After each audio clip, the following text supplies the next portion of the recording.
Olá, bem-vindo a mais uma aula para o sétimo ano Matemática 1.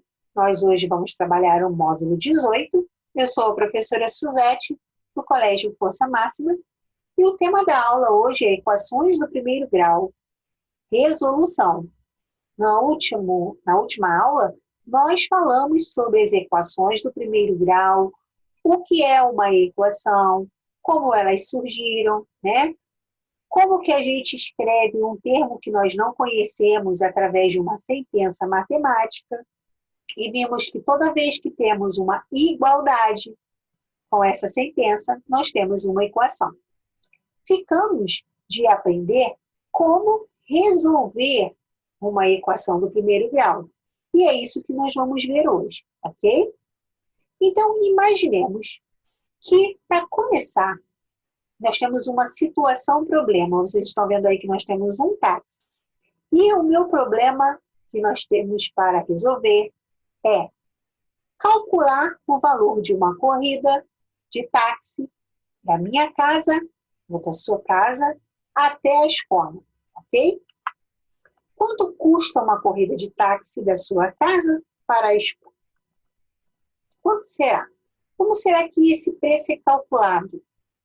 A gente sabe que uma corrida, partindo de diferentes lugares, ela tem valores diferentes, não é verdade?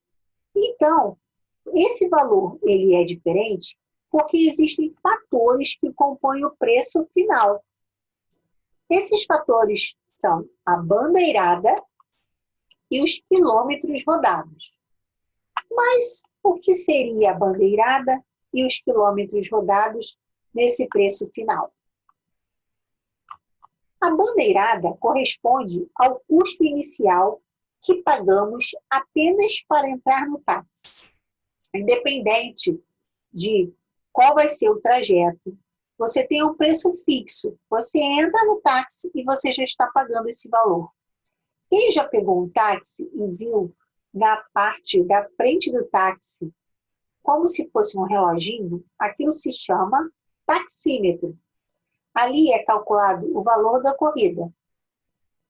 Quando você entra no táxi, já tem um valor ali. Aquele valor é a bandeirada, é o preço fixo, ok? E o quilômetro rodado é a distância percorrida.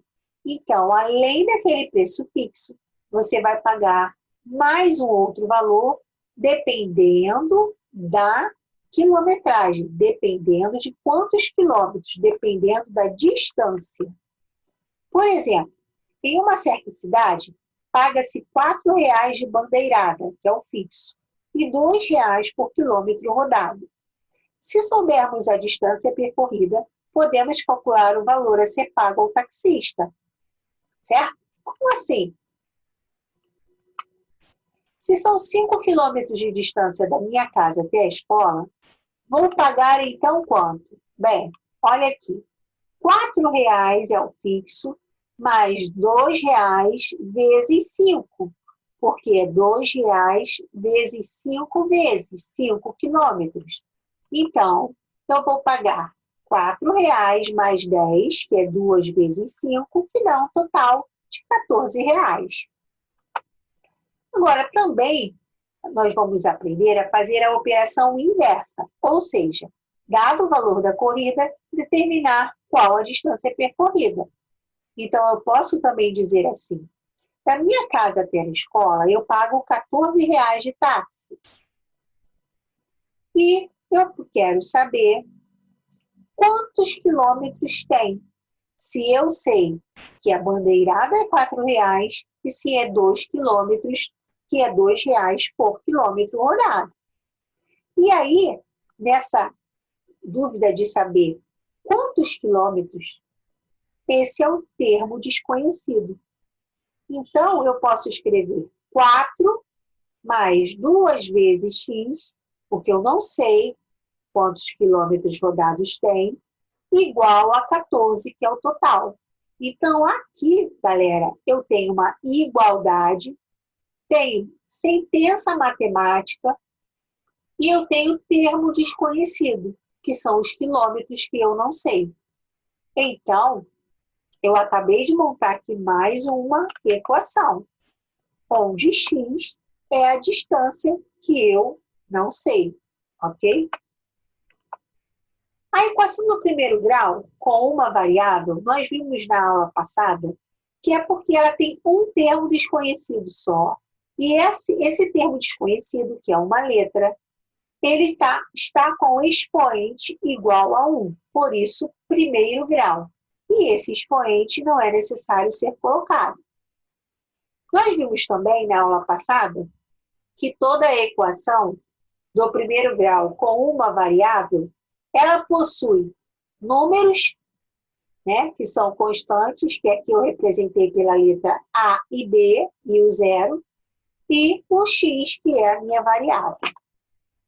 Exemplos da equação do primeiro grau para lembrar da aula passada. Olha aqui.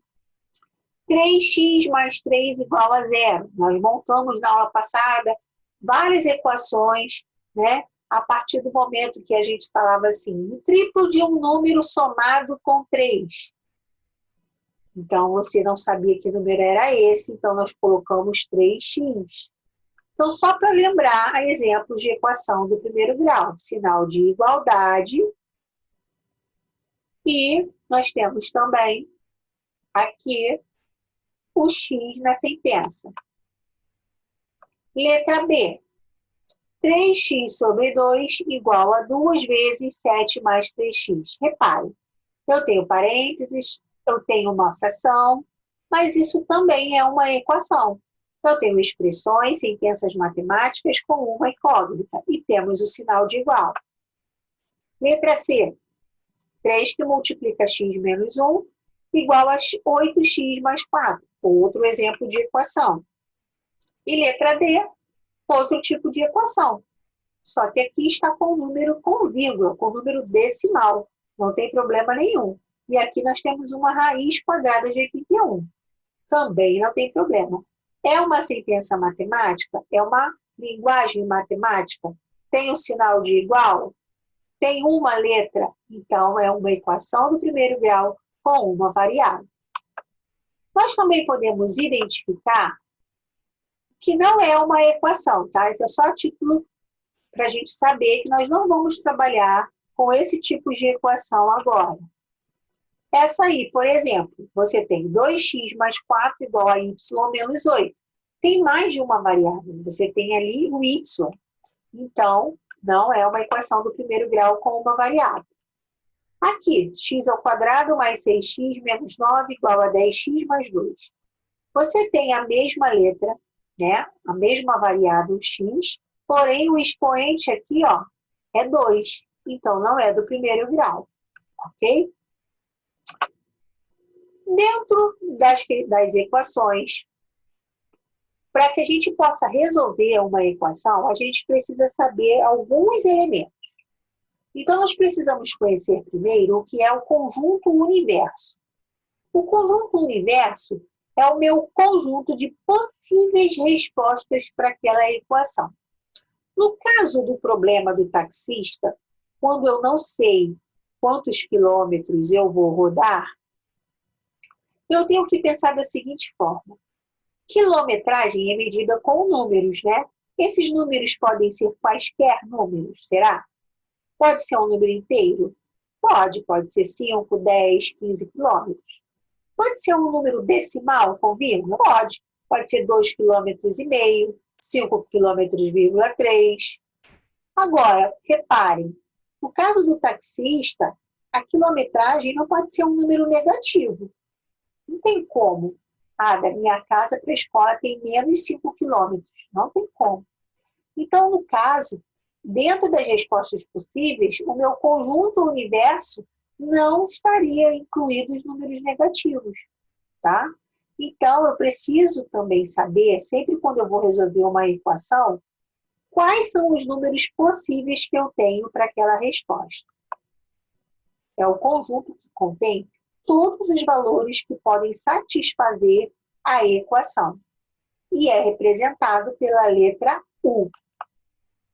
Raiz ou solução da equação, galera? Muita atenção aqui. Quando a gente fala raiz, não é porque eu vou tirar a raiz quadrada, não, tá? Essa raiz simboliza a resposta da equação, a solução da equação. O número que você pode colocar no lugar do x, que vai fazer com que aquela equação seja verdadeira, ok? Então, transforma a sentença aberta em uma sentença verdadeira. No caso, mais uma vez, do taxista, quando nós colocamos o número 5, nós verificamos que dava R$14, tá? Então, era uma sentença verdadeira. Como assim, professora? No caso da equação, vamos pegar aqui uma equação até parecida com aquela. 4 mais 2x igual a 22. A raiz é o valor de x que transforma a sentença verdadeira. Que número que eu posso colocar aqui no valor do x que vai fazer com que este lado aqui, que eu chamo de primeiro membro, dê 22, que está no segundo membro. Primeiro membro está do lado esquerdo do sinal de igual. Segundo membro está do lado direito do sinal de igual. Então, pense. Olhando para cá, a gente vê rapidamente que se eu trocar o x por 9, eu vou ter essa igualdade. Olha lá. 4 mais 2 vezes 9, 2 vezes 9, 18. 18 com 4, 22. Então, ao substituir o 9 no lugar do x, a minha sentença é verdadeira. Poxa, professora, mas então resolver a equação é isso? Sim, mas não dessa forma. Por quê? Nós vamos aprender como encontrar esse valor de x. Aqui ficou bem fácil e claro que era um 9. Mas como nós vamos descobrir? Como resolver a equação? Como encontrar o valor x? Como encontrar a raiz, que é o resultado? Bem, o resultado é um conjunto verdade. É um conjunto que torna verdadeira esta equação. No caso, se você tivesse encontrado no problema do táxi um número negativo, ele não poderia ser a resposta, né? Porque para ser o quilômetro rodado não pode ser negativo. Mas se fosse qualquer outro número, poderia. Então, faria parte do conjunto solução, que é o chamado conjunto verdade da equação. A minha resposta, o meu conjunto verdade, ele tem que estar contido no conjunto universo, isto é, nas possibilidades para aquela equação. E o que são equações equivalentes? São equações que possuem a mesma raiz, isto é, a mesma resposta. Observem aqui a equação x mais 4 igual a 9 e x menos 2 igual a 3. Reparem que se eu botar o 5 no lugar do x, eu vou ter 5 mais 4 igual a 9. E se eu colocar o 5 também no lugar do x, na segunda, 5 menos 2, eu vou ter 3. Então, se eu colocar o 5 aqui, também fica verdadeira essa equação. Então, o 5 ele é a resposta tanto desta daqui, quanto da outra. Então, se o 5 é a mesma resposta, é porque as equações são equivalentes. Beleza. Então, vamos agora resolver a equação, que é determinar a raiz. Determinar o número que torne a equação verdadeira. Vamos fazer pelo método prático. Esse método utiliza a ideia de operações inversas para a resolução de uma equação. Operações contrárias.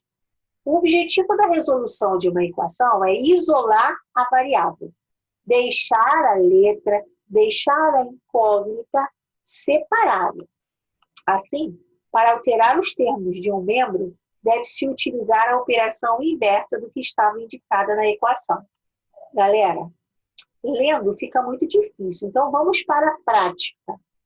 Vamos tentar na prática e eu vou dando as dicas.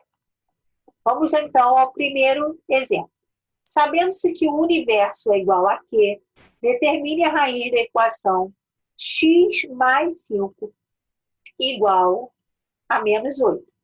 Então, a primeira coisa que nós temos aqui é que o conjunto universo é igual a quê? Então, pode ser qualquer número racional. Nós aprendemos que os números racionais incluem os naturais, os inteiros, os positivos e negativos, incluem os números com vírgulas, as frações, as dízimas periódicas, então praticamente qualquer número, né, que você conheça. Determine a raiz. Determinar a raiz é resolver. Então, vamos resolver esta equação. Primeiro passo. Nós temos que ver aqui, junto com o x, qual é a operação que está aqui. É uma soma, certo? Nós devemos trabalhar, como eu disse na página anterior, com operações inversas. Então, eu tenho que dar o inverso dessa soma. O inverso dessa soma é a subtração. Então, o que eu vou fazer? Eu vou deixar o x isolado aqui, neste lado, isto é, no primeiro membro, que é o lado esquerdo. Vou deixar o x sozinho, isolado, e vou passar esta operação para o outro lado, para o outro membro, com a operação inversa. Então, eu terei o x igual a menos 8, que já estava aqui, deste lado do sinal de igual, e o mais 5 com a operação inversa, que passou a ser menos 5. Logo, x é igual a menos 13. Galera, pensa comigo. Se você botar o menos 13 aqui no lugar do x, menos 13 com mais 5, você subtrai e dá o sinal do maior, dá menos 8. Então, realmente, o menos 13 torna essa sentença verdadeira. Bem, menos 13 é um número racional? É. Então, ele pode fazer parte da minha resposta. Então, o meu conjunto verdade, que é o conjunto solução, é menos 13. E como é um conjunto, eu preciso colocar a resposta entre chaves. Tá bom? Então, este aqui é o conjunto verdade da minha equação. Vamos tentar um outro exemplo agora? Vamos tentar um exemplo aqui. Espera só um minutinho. Com uma outra operação. Nós temos aqui, sabendo que o U é igual a Q, determine a raiz da equação 4 igual a y menos 17. É uma equação do primeiro grau. Temos uma incógnita, que é o y. Ele está no segundo membro, não tem problema. E ele está acompanhado de uma subtração. Nós vamos isolar, vamos mantê-lo sozinho aqui, e vamos passar essa subtração para o outro membro, para o outro lado, com a operação contrária. Então, aqui era menos, passou a mais. O 4 já estava lá, se mantém. 4 mais 17 é igual a y. Então, 21 é igual a y. 21 é igual a y, é a mesma coisa que y é igual a 21. 21 é um número racional? É. Faz parte do meu universo. Então, a minha solução, meu conjunto verdade, é 21. E para finalizar, eu vou colocar um exemplo com mais de uma operação. Nós fizemos uma soma, que virou uma subtração, fizemos com uma subtração, que virou uma adição. E agora, olha lá. Sabendo que U é igual a Q, determine a raiz da equação 7A menos 2 igual a 25. Reparem que esta equação, ela tem uma subtração, e a minha letra, que é a A, a minha incógnita, ela não está sozinha. Ela está acompanhada do 7. Significa que aqui é 7 vezes A. Então, você tem uma multiplicação e uma subtração. Como nós vamos fazer? Nós devemos começar pela subtração. Vamos isolar a letra, só que a letra está acompanhada do 7. Então, continua, a letra não está sozinha. Então, eu vou isolar o 7A E vou passar para o outro lado mais 2, porque eu boto o sinal contrário, a operação contrária. Terei 7A igual a 28. E agora sim, eu vou pegar o A, que está multiplicando aqui, ó, 7 vezes A, e eu vou pegar esse 7 e vou fazer a operação contrária. A operação contrária do vezes é o dividir. O contrário da multiplicação é a divisão. Então, eu vou ter 28 dividido por 7, que no caso eu coloquei barra 7, que é fração. Toda fração é uma divisão. Então, eu passo esse 7 para cá, dividindo. Terei 28 dividido por 7, que dá 4. Então, o meu valor do A é 4. 4 é um número racional? É. Então, faz parte do meu conjunto verdade, que é o 4. Tá bom? Olha, galera, resolver uma equação é uma chave muito importante para vocês, alunos do 7º ano daqui para frente. Vocês vão rever esse vídeo quantas vezes for necessário, vão tentar fazer também nas aulas ao vivo, acompanhar com as professoras e com certeza vocês vão ser capazes de resolver qualquer equação. Sigam os passos, ok? Galera, não vamos perder o foco. Estamos juntos e ter dificuldades faz parte da caminhada. Conte comigo a cada dia, dê um passo mesmo que seja pequeno. Continue estudando, ok? Daqui a pouco nós já estamos juntos. Um beijo, fiquem na paz, estudem bastante. Tchau, tchau, até a próxima aula.